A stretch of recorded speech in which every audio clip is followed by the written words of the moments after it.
Wenusu, banda la tenu ziflu si azoro gbezantome. Ronrona waza mon coton a si tuwe waede, et de mere vosia. Mau na tite lo bonablo tetome a, vire suero na wazo eno, azoy tuwe mau na tite bonablo tetome a. Mweche zena diton ena fon wesi amlome. Agba kwewe, do ziflu kodu a hosu lo gbezantome.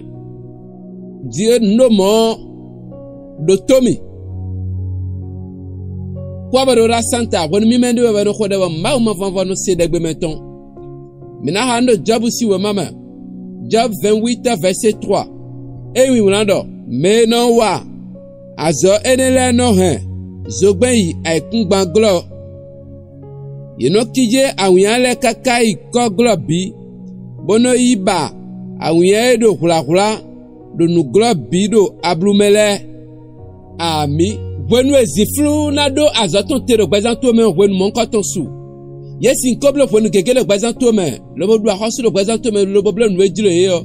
Amo gan ho diwa weziza si gan ho. Wenu weziza ton le yo. Ziflu no serpwe. Debre ziflu do gbezanto me yo. Yero nu serpwe ebe si di lo Jesu Christ nkome. Bo weziza do hiho e. Ami. Fia hirame do kholanu. Wegbeto e ma do khona wa ede ya.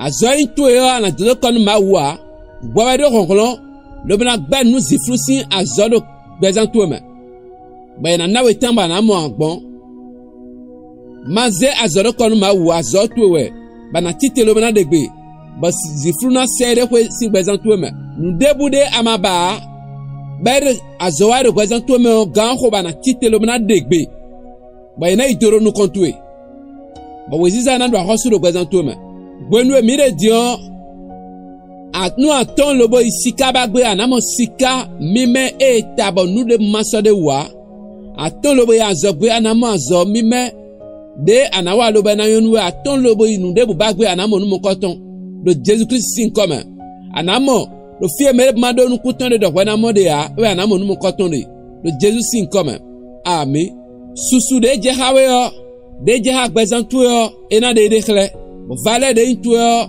melena mo vale mon koton lo gbezanto me le Jésus Christ sin comme chite le bo gba nous ma yo lo gbezanto me an nous akojo o video lo bo eyi azona lo bo wa lo gbezanto me chite le bo gba nilo gan ho ba na chite lo bo degbe ba vina se gbenwe lo bo na be agbanto mo go si gbezanto me ba jo maudo ba na iteme lo bo wezizaton na di de lo gbezanto me le Jésus Christ sin comme amen.